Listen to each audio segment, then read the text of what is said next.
Of this crisis, I think if we want to look at the trend and the development, how this crisis has gotten to this stage, I will look at it from three dimensions.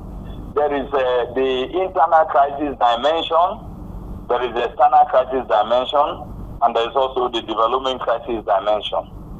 The external crisis dimension stems from the fact that the Egbas, two communities in Agatu, the Egba and the Ochologba, there are two communities who have some misunderstanding over the ownership of the river where major fishing activities occur in Agatu land.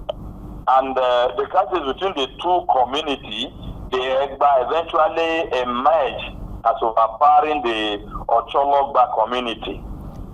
And over time, and sometimes, the Egba people who overpower the Ochologbas now, as a matter of paying back, sometimes the Ochologbas exploit the opportunity of using outsiders to pay for revenge since the Egbas overpower them. That has been one. So most often times, they use the Fulanis to settle scores. The second one is the external crisis. You know, the Agatu falls under the Fadama farmland with a very rich soil, and they have a very good grazing land. And then the Fulanis graze their cows, their herds on this land, in this plain. And in their course of doing that, they also invade the Agatu farmlands, and sometimes their flocks eat up the farms of the Agatu people. The Fulanis are currently claiming ownership of part of Agatu land that they have paid for the land and they bought the land from the Agatu people.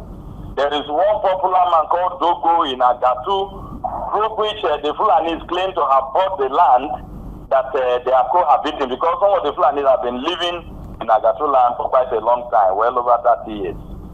Then the developmental point of view is that Agatu is a sore crisis, an epitome of a sore crisis of underdevelopment. The time is overdue for the federal government to create grazing zones across the geopolitical zone. They have to demarcate specific places meant for purpose of grazing for the Fulani herdsmen.